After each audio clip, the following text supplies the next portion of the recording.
তিব্বতে 7.1 মাত্রার ভূমিকম্পের মৃতের সংখ্যা বেড়ে অর্ধ শতাধিক। কাঁপল বাংলাদেশ, নেপাল ও ভারতও। উন্নত চিকিৎসার জন্য আজ রাতে এয়ার অ্যাম্বুলেন্সে লন্ডন যাচ্ছেন খালেদা জিয়া। দ্রুত সুস্থতার জন্য দেশবাসীর দোয়া কামনা। চট্টগ্রামে পৌঁছেছেন ভারতের কারাগার থেকে মুক্তি পাওয়া 90 বাংলাদেশি জেলে ও নাবিক, পরিবারের কাছে হস্তান্তর। 14 বছরে মেলেনি ফেলানি হত্যার বিচার, ঝুলে আছে ভারতের আদালতে। হতাশ পরিবার, সীমান্ত হত্যা বন্ধের দাবি। এবং গাজীপুরে সড়ক মহাসড়কে থামছেই না অবৈধ অটোরিকশার দৌরত্ব। দুর্ঘটনা, যানজটে অতিষ্ঠ জনজীবন, নিষ্ক্রিয় প্রশাসন।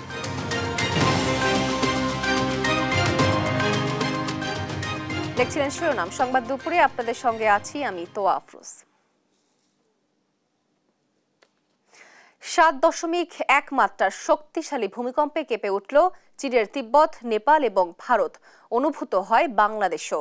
উৎপত্তিস্থল ছিল তিব্বতের রাজধানী লাসা থেকে প্রায় 50 মাইল পশ্চিমে প্রত্যন্ত এলাকায়। এখন পর্যন্ত 53 জনের মৃত্যুর খবর পাওয়া গেছে। লুৎফর কবিরের রিপোর্ট। সকালে শক্তিশালী ভূমিকম্পের আঘাতে ঘুম ভাঙে বাংলাদেশ, নেপাল, ভারত এবং চীনের তিব্বত অঞ্চলের বাসিন্দাদের। আতঙ্কে ঘর ছেড়ে দৌড়ে বাইরে বেরিয়ে আসেন লোকজন। ঘরের ফ্যান, আসবাবপত্র কাঁপতে দেখা যায়। ভূমিকম্পের উৎপত্তিস্থল তিব্বতের রাজধানী লাসা থেকে প্রায় 50 মাইল পশ্চিমে। ওই এলাকার নিকটবর্তী ডামাকসং কাউন্টির গেদার শহরে ব্যাপক প্রাণহানির খবর পাওয়া গেছে। চীনের ভূমিকম্প নেটওয়ার্ক সেন্টার CENC জানায়, স্থানীয় সময় সকাল 9:05 7.1 মাত্রার ভূমিকম্পন অনুভূত হয়। 10 কিলোমিটার গভীরে এই কম্পনের উৎপত্তি। উৎপত্তিস্থল থেকে প্রায় 400 কিলোমিটার দূরের নেপালের রাজধানী কাঠমান্ডুতেও অনুভূত হয়। সেখানেও আতঙ্কিত মানুষ বাড়িঘর ছেড়ে রাস্তায় নেমে আসে। প্রতিবেশী ভারত, এমনকি বাংলাদেশেও এ ভূমিকম্পন অনুভূত হয়েছে। NDTVর প্রতিবেদন বলছে, পশ্চিমবঙ্গ, বিহার, আসামে কম্পনে আতঙ্ক ছড়িয়ে পড়ে। লুৎফর কবির, নিউজ ডেস্ক, দেশ টিভি। উন্নত চিকিৎসার জন্য আজ লন্ডন যাচ্ছেন বিএনপির চেয়ারপারসন বেগম খালেদা জিয়া। রাত 10টায় রয়্যাল এয়ার অ্যাম্বুলেন্সে ঢাকা ছাড়বেন তিনি।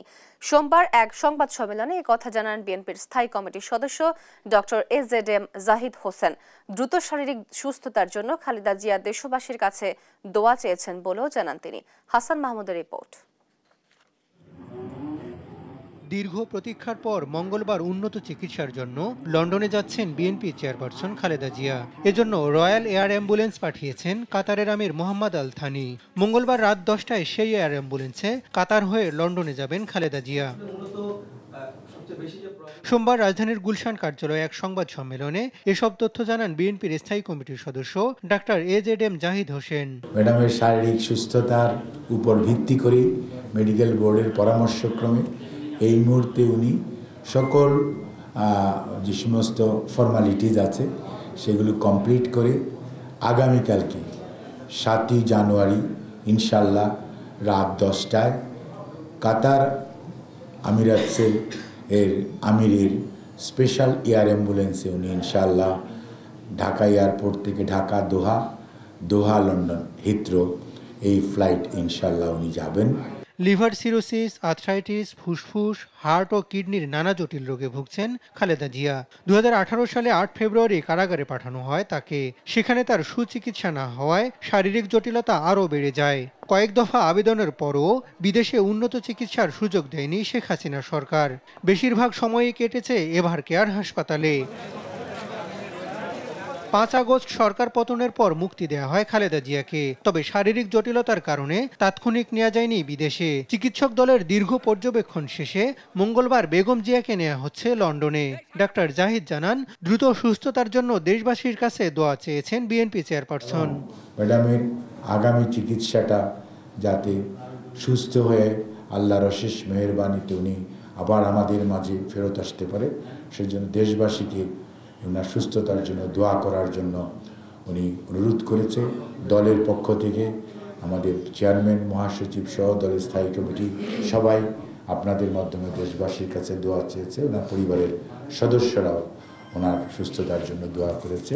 ব্যক্তিগত চিকিৎসক পরিবারের সদস্যরা বেগম জিয়ার সঙ্গী হবেন। লন্ডনে তাকে স্বাগত জানাবেন তার বড় ছেলে তারেক রহমান ও তার স্ত্রী জোবায়দা রহমান। হাসান মাহমুদ, দেশ টিভি, ঢাকা। যুক্তরাজ্যের সিটি মিনিস্টার টিউলিপ সিদ্দিক নিজের বিষয়ে মিনিস্ট্রিয়াল স্ট্যান্ডার্ড ওয়াচডগে তদন্তের আহ্বান জানিয়েছেন। বাংলাদেশের ক্ষমতাচ্যুত সরকার সংশ্লিষ্ট ব্যক্তিদের দেওয়া একাধিক ফ্ল্যাটে বসবাস করেছেন এমন অভিযোগ ওঠার পর তদন্তের এই আহ্বান জানিয়েছেন তিনি। তদন্তটি করবে যুক্তরাজ্যের একটি স্বাধীন তদন্তকারী কর্তৃপক্ষ। সোমবার দ্য গার্ডিয়ানের খবরে বলা হয়েছে, যুক্তরাজ্যের প্রধানমন্ত্রীর মিনিস্ট্রিয়াল স্ট্যান্ডার্ডসের ইন্ডিপেন্ডেন্ট অ্যাডভাইজার লাউরি ম্যাগনাসের কাছে লেখা এক চিঠিতে টিউলিপ মন্ত্রিত্বের কোনো বিধি লঙ্ঘন করেছেন কিনা সে বিষয়ে তদন্ত করার আহ্বান জানিয়েছেন। চিঠিতে টিউলিপ লিখেছেন, গত কয়েক সপ্তাহে তিনি গণমাধ্যমের খবরের বিষয়বস্তু হয়েছেন। সেখানে তার আর্থিক বিষয় এবং সাবেক আওয়ামী লীগ সরকারের সঙ্গে তার পরিবারের সংযোগের বিষয়গুলো উঠে এসেছে। এর অনেক কিছুই সঠিক নয়। সম্প্রতি লন্ডনে টিউলিপ সিদ্দিকের বসবাস করা একাধিক ফ্ল্যাট নিয়ে বিতর্ক দেখা যায়।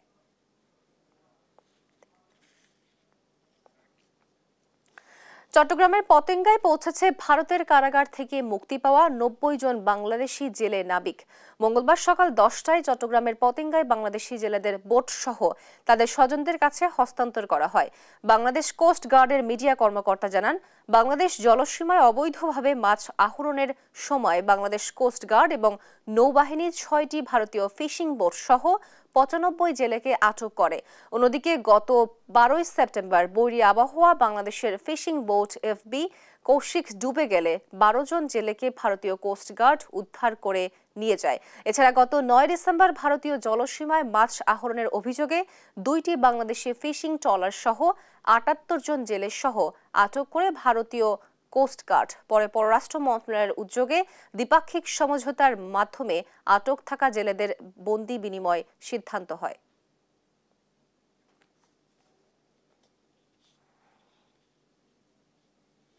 নিয়ন্ত্রণে এলো রাজধানীর পুরানো পল্টনের 4তলা ভবনে লাগা আগুন।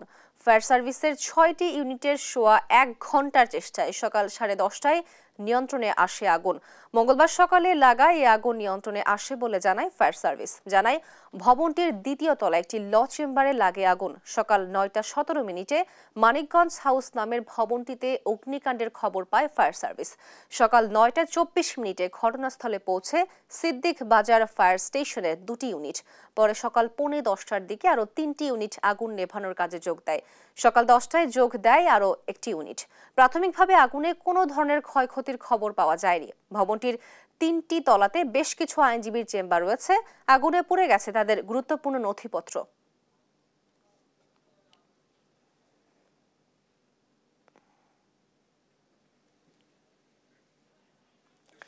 কুড়িগ্রাম সীমান্তে কিশোরী ফেলানী হত্যার 14 বছর আজ। দেশে বিদেশে আলোচিত নির্মম হত্যাকাণ্ডের বিচারিক কাজ ভারতের উচ্চ আদালতে ঝুলে থাকায় হতাশ পরিবার। এদিকে ফেলানী হত্যার ন্যায় বিচার নিশ্চিত সহ সীমান্ত হত্যা বন্ধে অন্তর্বর্তী সরকারকে কঠোর পদক্ষেপ নেওয়ার দাবি জানিয়েছেন স্থানীয়রা। জুয়েল রানার রিপোর্ট জানাচ্ছেন নুসরাত শোভা। কিশোরী ফেলানী বাবার কর্মসূত্রে থাকতেন ভারতে। বিয়ে ঠিক হওয়ায় মেয়েকে নিয়ে বাংলাদেশে আসার সিদ্ধান্ত নেন বাবা। দালালের সাহায্যে ঠিক হয় মই বেয়ে কাঁটাতার পাড়ি দেবেন তারা। এক কুয়াশা ঢাকা ভোরে চোখে নতুন জীবনের স্বপ্ন নিয়ে ফেলানী রওনা দেয় দেশের পথে। মই বেয়ে পার হওয়ার সময় কাঁটাতারের বেড়ায় কাপড় আটকে যায় ফেলানীর। ভয়ে চিৎকার দেয় সে। ঠিক সে সময় ফেলানীকে লক্ষ্য করে গুলি ছুঁড়ে বিএসএফ। হত্যার পর লাশ ঝুলিয়ে রাখা হয় কাঁটাতারে। দীর্ঘ সময় কাঁটাতারে ঝুলে থাকা ফেলানীর লাশের ছবি দেশে বিদেশে সমালোচনার ঝড় তোলে। এই বাড়ির সামনেই শীতের সকালে মায়ের সাথে রোদ পোহানোর কথা ছিল ফেলানীর। কাঁটাতারে নির্মমভাবে বিএসএফের গুলিতে হত্যার শিকার মেয়ে ফেলানীর স্মৃতি ও কবরকে অবলম্বন করে বেঁচে আছেন মা বাবা। চেয়ে আছেন ভারতের উচ্চ আদালতের দিকে ফেলানী হত্যার ন্যায় বিচার পাওয়ার আশায়। 2013 সালে ভারতের কোচবিহারে বিএসএফ এর বিশেষ আদালতে এ হত্যাকাণ্ডের বিচার শুরু হয়। 2 দফায় অভিযুক্ত বিএসএফ সদস্য অমিয় ঘোষকে বেকসুর খালাস দেয় আদালত। এরপর 2015 সালে ভারতীয় মানবাধিকার সুরক্ষা মঞ্চের মাধ্যমে ফেলানীর বাবা ভারতের উচ্চ আদালতে রিট পিটিশন দাখিল করেন। এখনো আদালতেই ঝুলে আছে সেই পিটিশন। জীবদ্দশায় মেয়ে হত্যার বিচার দেখে যেতে চান মা বাবা। এই যে নতুন সরকার বসছে, আশা করি যে আমার ফেলানির বিচারটাও আমরা পাবো। যেরকম এখনো শুনতেছি কারাতারে এখনো মানুষ মেরে ফেলায়। আজকে যদি আমার ফেলানির বিচারটা আমি পাইতাম তাহলে তো এরকম পাখির মতন গুলি করা মানুষ মারতে পারতো না। এখন আশাই করে থাকবো যে নতুন সরকার জানি বিচারটা করে দেয়, ফেলানি বিচারটা। আর ফেলানি বিচারটা হলে তাহলে সীমান্ত হত্যাটাও বন্ধ হবে। ফেলানি হত্যার বিচারের মাধ্যমে সীমান্ত হত্যা বন্ধের দাবি স্থানীয়দের। আমরা সীমান্ত এলাকাবাসী ভারতের বিএসএফ এর কারণে আমরা ঘুমাইতে পারি না, দিন রাত গুলির শব্দ। এর কারণ ফেলানির যদি বিচার হতো বিএসএফরা আমাদের এত অত্যাচার করা হতো না, জুলুম করা হতো না। অভিযুক্তকে সাজার মাধ্যমে পিটিশনটি নিষ্পত্তি করা হলে সীমান্ত সুরক্ষায় দৃষ্টান্ত স্থাপন হবে বলে জানান এ আইনজীবী। ফেলানি হত্যার বিচারের মধ্য দিয়ে যদি প্রকৃত খুনি অপরাধীর শাস্তি নিশ্চিত করা যায় তাহলে ভারতের মানবাধিকারের প্রতি যে তাদের ন্যূনতম শ্রদ্ধাবোধ আছে এটা প্রমাণ হবে। কাঁটাতারের বেবাক ঘাস, না হোক স্বর্ণা দাস, না হোক ফেলানি, আর কোনো নিরপরাধ বাংলাদেশিকে যেন বিএসএফ এর গুলিতে প্রাণ না হারাতে হয়, এমনটাই প্রত্যাশা সবার। নিউজ ডেস্ক, দেশ টিভি। গাজীপুরে ব্যাটারি চালিত অবৈধ রিকশার দৈরত্বে জনজীবন অতিষ্ঠ। এতে একদিকে যেমন সড়কে যানজট সৃষ্টি হচ্ছে, অন্যদিকে দুর্ঘটনার ঝুঁকিও বাড়ছে। স্থানীয় প্রশাসনের নিষ্ক্রিয়তায় কোনোভাবেই বন্ধ হচ্ছে না এসব যানবাহন। সহকর্মী এম নজরুল ইসলামের পাঠানো তথ্য ছবিতে আরো জানাচ্ছেন অঙ্কন চৌধুরী। গাজীপুরের চন্দ্রা থেকে চৌরাস্তা এলাকা, এখানকার সড়কগুলোতে প্রতিদিন ব্যাটারি চালিত কয়েক হাজার অবৈধ রিকশা চলাচল করে থাকে। চালকদের প্রশিক্ষণ না থাকায় প্রায় সময় ঘটছে দুর্ঘটনা। পুলিশ ধরে দাম্বিকে দিয়ে দেয় 3 মাসের, আবার 3 মাস পরে দেয় কিছু 15-16 টাকা আনে, 2000 টাকা আনে, 2200 টাকা আনে। গাড়ির লাইসেন্স দেয়, আমরা নিরাপত্তায় গাড়ি চালাতে চাই। রিকশার দৌরত্বের কারণে সড়কগুলোতে যানজট যেন নিত্যদিনের ঘটনা। বিশেষ করে সকাল ও বিকেলের ব্যস্ত সময়ে এটি মারাত্মক ভয়াবহ রূপ নেয়। এতে অফিসগামী মানুষ ও স্কুলগামী শিক্ষার্থীদের যাতায়াতে চরম ভোগান্তি পোহাতে হচ্ছে। এসব রিকশা চালকরা ট্রাফিক আইন অমান্য করে দ্রুত গতিতে চলাচল করছে, ফলে প্রায় নিয়ন্ত্রণ হারিয়ে ভয়াবহ দুর্ঘটনা ঘটছে। সম্প্রতি এই এলাকায় রিকশার ধাক্কায় বেশ কিছু ভয়াবহ দুর্ঘটনা ঘটেছে বলে জানান স্থানীয়রা। ডুয়েট ইউনিভার্সিটি পার হওয়ার পরে মাঝির খোলা ওখানে একটা অটো ওই আইসা হুট করে ঘুরাই দিল। তখন আমার গাড়ি ছিল 45 স্পিড। আমি তখন যে একবারে বাসের সাথে মুখোমুখি লাগাই দিলাম। লাগাই দেওয়ার পরে ওই সময় আমার জ্ঞান হারায় ফেলাইলাম। আমি 23 দিন হাসপাতাল ছিলাম, তার মধ্যে 5 দিন আমার লাইফ সাপোর্টে থাকতে হয়েছে। প্রতিনিয়তই এখানে সেখানে সমানে অ্যাক্সিডেন্ট হচ্ছে, শুধু এই অটোর কারণে। স্থানীয় প্রশাসনের নিষ্ক্রিয়তার কারণে পরিস্থিতি নিয়ন্ত্রণের বাইরে। রিকশা মালিক ও চালকদের কাছ থেকে নিয়মিত চাঁদা নেওয়ার কারণে প্রশাসন এসবের বিরুদ্ধে কোনো পদক্ষেপ নিচ্ছেন না বলে অভিযোগ করছেন স্থানীয়রা। অটোর যন্ত্রণা রাস্তায় বের হওয়া যায় না, রাস্তা রুট পার হতে গেলে পরে অটোর কারণে প্রতিদিন অ্যাক্সিডেন্ট হয়, লোক মারা যাইতেছে। 100%-এর মধ্যে 90% অটো পরিষ্কার জন্য হয়। অটো রিকশার কারণেই বেশিরভাগ দুর্ঘটনার সম্মুখীন হতে হচ্ছে। এ বিষয়ে নাওজর হাইওয়ে থানার ভারপ্রাপ্ত কর্মকর্তা রহিসউদ্দিন জানান, ব্যাটারি চালিত অটো রিকশা বন্ধের চেষ্টা চালিয়ে যাওয়া হচ্ছে। ঢাকা টাঙ্গাইল মহাসড়ক থেকে এই অবৈধ যানবাহন যেগুলি 3 হুইলার আছে এগুলির বিরুদ্ধে আমরা প্রতিনিয়তই ব্যবস্থা নিচ্ছি। আমরা জঞ্জালমুক্ত এবং পরিষ্কার রাখার জন্য আমরা এই অভিযান শুরু করেছি। এই অভিযান অব্যাহত থাকবে। গাজীপুরের চন্দ্রা থেকে চৌরাস্তা পর্যন্ত সড়কে শৃঙ্খলা ফেরাতে দ্রুত ব্যাটারি চালিত অটোরিকশা নিয়ন্ত্রণ দেখতে চান স্থানীয়রা। নিউজ ডেস্ক, দেশ টিভি। ময়মনসিংহের মুক্তাগাছায় আওয়ামী লীগ সরকারের প্রভাব খাটিয়ে 2 শিক্ষকের বিরুদ্ধে জাল সনদে চাকরি নেওয়ার অভিযোগ উঠেছে। তাদের বিরুদ্ধে প্রয়োজনীয় ব্যবস্থা নেওয়ার কথা বলেছেন অন্য শিক্ষকরাও। সহকর্মী ইলিয়াস হোসেনের তথ্য ও চিত্রে টুম্পা আফরোজের আরও একটি রিপোর্ট। মোহাম্মদ নাজমুল করিম সেলিম স্থানীয় আওয়ামী লীগের রাজনীতি করার পাশাপাশি 2010 সালে জাল সনদে কাজী নজরুল ইসলাম উচ্চ বিদ্যালয়ের সহকারী শিক্ষক পদে যোগদান করেন। এরপর আওয়ামী লীগের প্রভাব খাটিয়ে বিদ্যালয়টির সাবেক প্রধান শিক্ষক রিয়াজ উদ্দিনকে সাময়িক বহিষ্কার করিয়ে অবৈধভাবে ভারপ্রাপ্ত প্রধান শিক্ষক হন তিনি। তার মতো প্রভাব খাটিয়ে জাল এনটিআরসি সনদে একই প্রতিষ্ঠানে দাপটের সঙ্গে সহকারী শিক্ষক হিসেবে চাকরি করছেন পারভিন আক্তার। 2017 সালে মিনিস্ট্রি থেকে অডিট হয়েছে। সেই অডিটের সময় অডিট অফিসার স্যার বলে গেছেন যে তার কম্পিউটার সনদ জাল। পারভিন আক্তারের বিষয়ে বলে গেছে দুজনেরই তাদের সনদ জাল, কথা বলছে, কিন্তু এখন পর্যন্ত তাই মিনিস্ট্রি কোনো রিপোর্ট পায়নি। তার এনটিএসএর সনদ জাল বলে আখ্যায়িত করে গেছেন। নাজমুল করিম জাতীয় বহুভাষী ষাটলিপি প্রশিক্ষণ ও গবেষণা একাডেমি থেকে কম্পিউটার প্রশিক্ষণের একটি সনদ জমা দিলেও অন্য একাডেমিতে প্রশিক্ষণ নেওয়ার কথা বলছেন তিনি। আর জাল সনদে চাকরির বিষয়ে ক্যামেরা ও মুঠোফোনে কথা বলতে রাজি হননি পারভিন আক্তার। আমার এই বিষয়ে আমারটা জানো না, আমার দুইটা মিনিস্ট্রি রয়েছে, আমি দুইটা মিনিস্ট্রি ফেস করছি, তো মিনিস্ট্রি তো আমার এমনি চাইতো না, আমার যে জাল থাকতো তাহলে মিনিস্ট্রি ছাড়তো।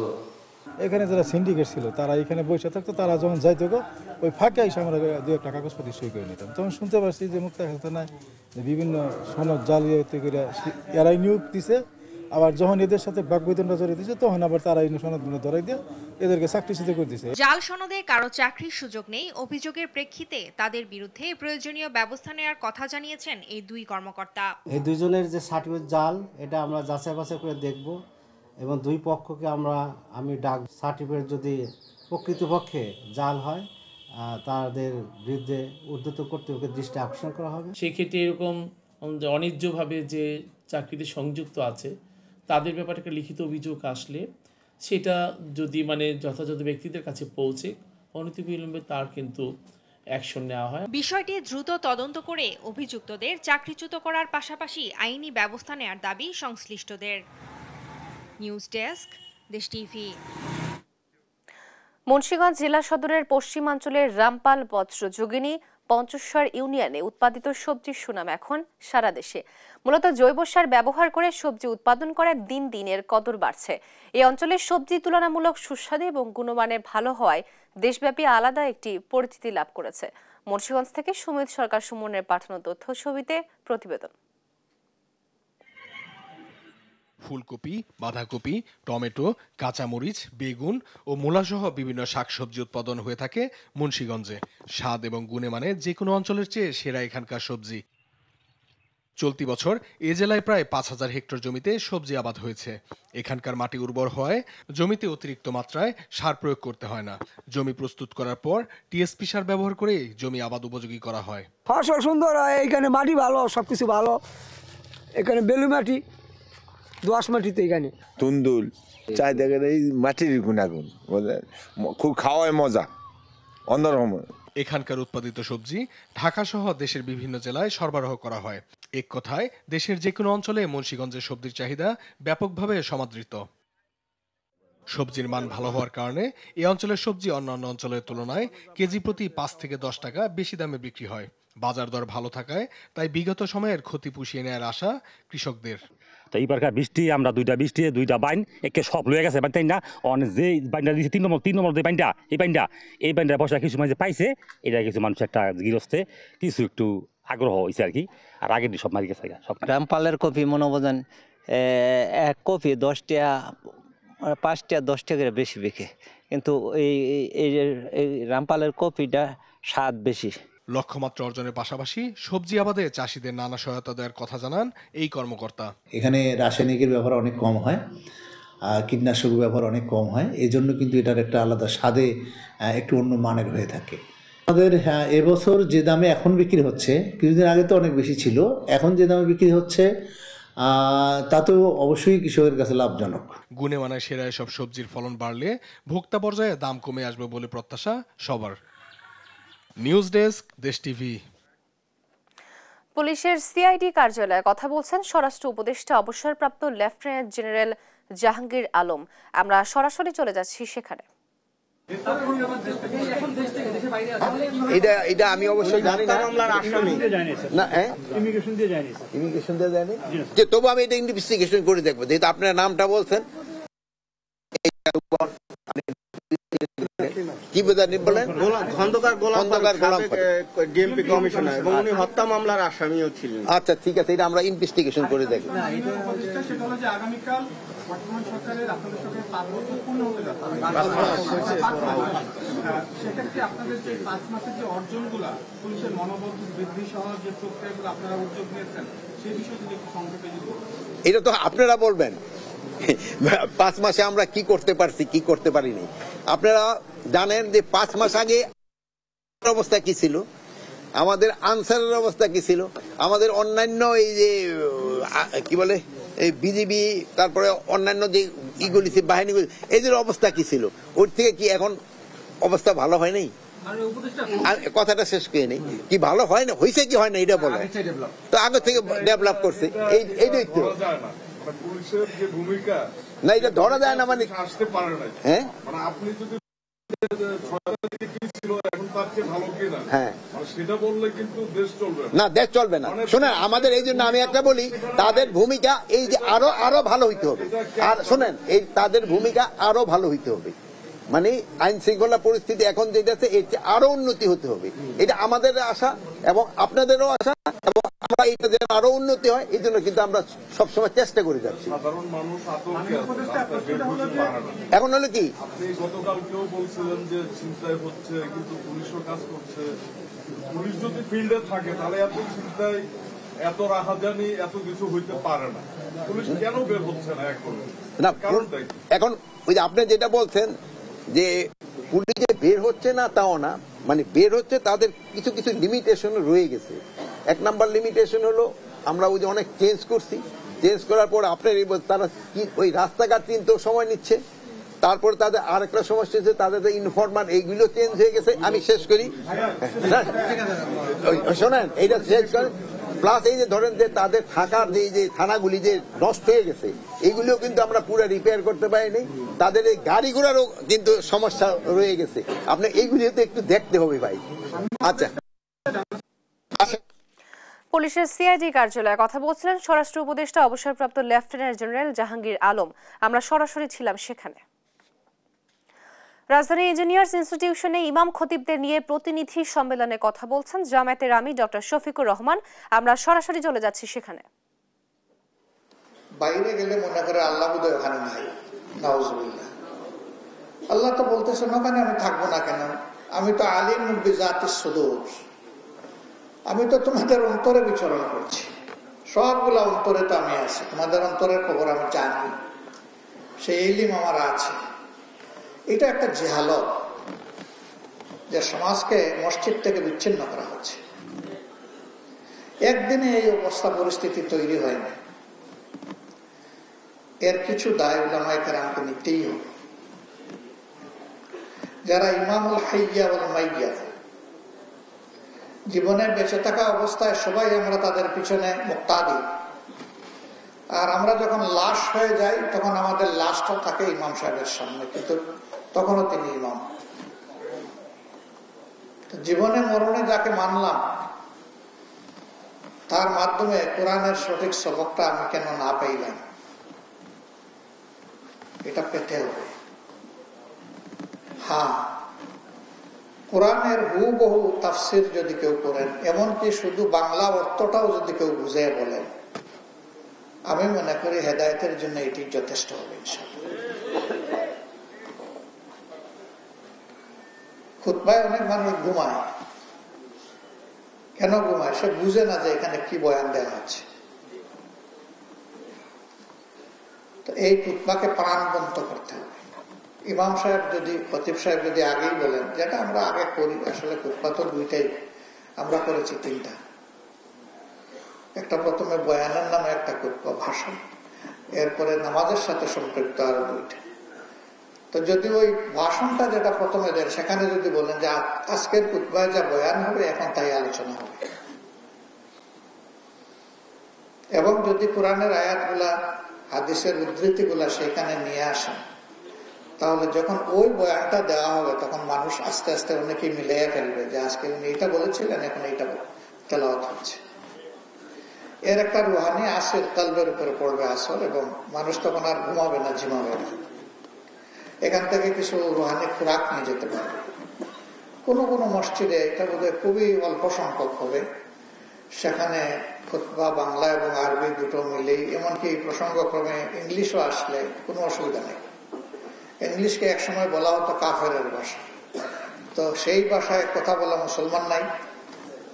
অবশ্যই আছে। ভাষা কোনোটা কাফের না, মুমিনও নয়। মুমিন হবে ব্যক্তিটি, কাফের হবে ব্যক্তিটি। ভাষা সবগুলো আল্লাহর সৃষ্টি। আল্লাহ নিজেই তো বলেছে, আমি তোমাদেরকে বিভিন্ন ভাষা বর্ণে এই জন্য পয়দা করেছি যে তারিফ, যেন তোমাদেরকে চিনতে পারো বা তোমরা পরস্পরকে চিনতে পারো, এই জন্য আমি এই ব্যবস্থা দিয়েছি। তা আল্লাহ তাআলা যে ভাষা সৃষ্টির কথা নিজেই বলেছেন, এই ভাষা আবার কাফের হয়ে কিভাবে? নিশ্চয়ই না। সবগুলা ভাষাই হচ্ছে আল্লাহর দান, নইলে মানুষের জবানে তল থেকে বের হতো না। এটা আল্লাহ বের করে দেন জবান দিয়ে ভাষা।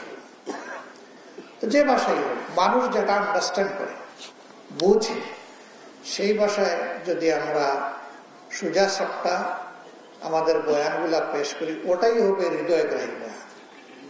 এটাতে নতুন কোনো অলংকার দেওয়ার কোনো প্রয়োজন নাই। অলংকার যা দরকার আল্লাহ সবটুকু কালামে হাকিমে দিয়ে রেখেছে। এবং এরপরে সোহাগার প্রলেপ রাসূল করিম সাল্লাল্লাহু আলাইহি সাল্লামের সুন্নাহর মাধ্যমে আমরা পেয়ে গেছি। এই দুইটার ভিতরে থাকলেই আমাদের জন্য বেশি কল্যাণকর। আমরা আশা করি আপনাদের কাছ থেকে যে কোরআন এবং সুন্নাহ, কিতাবুল্লাহ এবং সুন্নতে রাসূলুল্লাহ সাল্লাল্লাহু আলাইহি সাল্লামের মাধ্যমে আপনারা সমাজের সামনে চিত্রটা তুলে ধরবেন। রাজধানীর ইঞ্জিনিয়ার্স ইনস্টিটিউশনে কথা বলছিলেন জামায়াতের আমির ডক্টর শফিকুর রহমান। আমরা সরাসরি ছিলাম সেখানে। এবার আন্তর্জাতিক প্রসঙ্গ। তীব্র তুষার ঝড়ে যুক্তরাষ্ট্র জুড়ে প্রাণ গেল 5 জনের। বৈরী আবহাওয়ায় এরই মধ্যে বাতিল হয়েছে 2300-র বেশি ফ্লাইট। দেশটির আবহাওয়া অফিস জানায়, তীব্র তুষার ঝড়ে স্থানীয় সময় সোমবার বিদ্যুৎ বিচ্ছিন্ন হয়ে পড়েছে 2 লাখেরও বেশি মানুষ। আরো জানাচ্ছেন আফরিন মৌ। শীতকালীন ঝড় স্টর্ম ব্লেয়ারে নাকাল যুক্তরাষ্ট্র। ভারী তুষারে ছেয়ে গেছে হোয়াইট হাউস। চূড়া পর্যন্ত এ বরফ পরিষ্কারে কাজ করছে জরুরি বিভাগের মানুষ। একই পরিস্থিতি ক্যাপিটল হিলেরও। ঝড়ের পর বেশ কয়েকটি অঙ্গরাজ্যে ব্যাপক তুষারপাতের পূর্বাভাস দেওয়া হয়েছে। যুক্তরাষ্ট্রের জাতীয় আবহাওয়া দফতর NWS বলছে, দেশটির মধ্যাঞ্চল থেকে পূর্ব উপকূল পর্যন্ত 30টি অঙ্গরাজ্য সতর্কতার আওতা রয়েছে। আবহাওয়াবিদরা বলছেন, যুক্তরাষ্ট্রে 1 দশকের বেশি সময়ের মধ্যে সবচেয়ে ভারী তুষারপাত এটি। সেই সঙ্গে সর্বনিম্ন তাপমাত্রায় এটি স্টর্ম ব্লেয়ারে রূপ নেয়। এতে বেশ কয়েকজন হতাহতের খবরও জানিয়েছে স্থানীয় গণমাধ্যম। এছাড়া মিজুরি হাইওয়েতে 365টি দুর্ঘটনার খবর পাওয়া গেছে।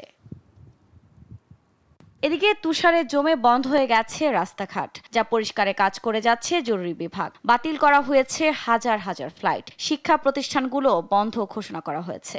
জরুরি অবস্থা জারি রয়েছে Kansas, Kentucky, Virginia, West Virginia, Arkansas ও নিউ জার্সিতে। এর মধ্যে কানসাস শহরে গত 32 বছরের মধ্যে সবচেয়ে বেশি তুষারপাত হয়েছে। উত্তর মিজোরির অবস্থাও খারাপ। যুক্তরাষ্ট্রে এই তুষারঝড় 1 সপ্তাহ ধরে চলতে পারে বলে পূর্বাভাস দেওয়া হয়েছে। অন্যদিকে তীব্র তুষারপাতে যুক্তরাজ্যের পরিস্থিতিও খারাপ। সোমবার বরফ গলে অন্তত 150টি স্থানে বন্যার সতর্কতা জারি করা হয়। এর মধ্যে বহু ট্রেনের শিডিউলও ব্যাহত হয়েছে। বন্ধ রয়েছে উত্তর ও মধ্য ইংল্যান্ডের বেশ কয়েকটি সড়কও। চীনের উত্তরাঞ্চলের বেশ কয়েকটি এলাকায় -40 ডিগ্রি পর্যন্ত তাপমাত্রা নেমে গেছে বলে জানিয়েছে দেশটির আবহাওয়া অফিস। এছাড়া আলংশানে সর্বনিম্ন 40 ডিগ্রি তাপমাত্রা রেকর্ড করা হয়েছে। আফরিন মৌ, নিউজ ডেস্ক, দেশ টিভি। এবার খেলার খবর। বিপিএলে আজ রয়েছে 2টি ম্যাচ। প্রথম ম্যাচে দুপুর 1:30টায় মুখোমুখি হবে ঢাকা ক্যাপিটালস ও রংপুর রাইডার্স। দ্বিতীয় ম্যাচে সন্ধ্যা 6:30টায় ঘরের মাঠে সিলেট স্ট্রাইকার্স লড়বে বর্তমান চ্যাম্পিয়ন ফরচুন বরিশালের বিপক্ষে। নতুন মুরুকের বিপিএলে বড় প্রত্যাশা ছিল ঢাকা ক্যাপিটালসকে ঘিরে। তবে মাঠের খেলায় একেবারেই বিবর্ণ ঢালিউড সুপারস্টার শাকিব খানের দলটি। এখন পর্যন্ত একটি ম্যাচেও জয়ের দেখা পায়নি রাজধানীর এই দলটি। টানা 3 ম্যাচ হেরে টেবিলের তলানিতে অবস্থান থিসারা পেরেরার দলের।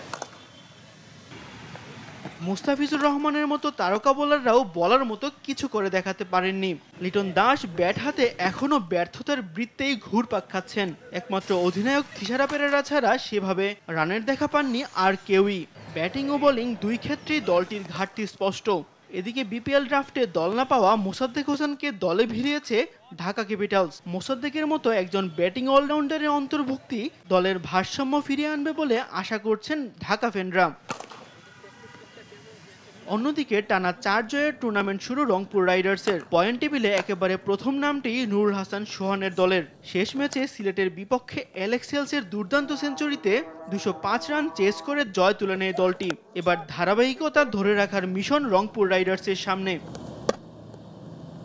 এদিকে নামে ভারে দারুণ দল গড়ে বর্তমান চ্যাম্পিয়ন ফরচুন বরিশাল।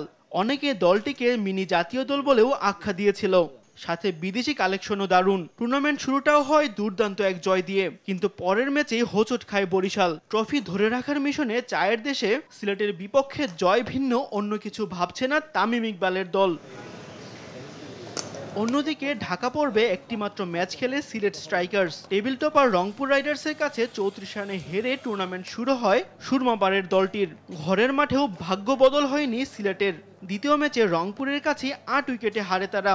প্রথম জয়ের খোঁজে বরিশালের বিপক্ষে মাঠে নামবে সিলেটের ফ্র্যাঞ্চাইজি টিম। তাসবি শরণ, স্পোর্টস ডেস্ক, দেশ টিভি। এই ছিল এখনকার সংবাদ দুপুর। পরের বুলেটিন দেখার আমন্ত্রণ রইল। ধন্যবাদ।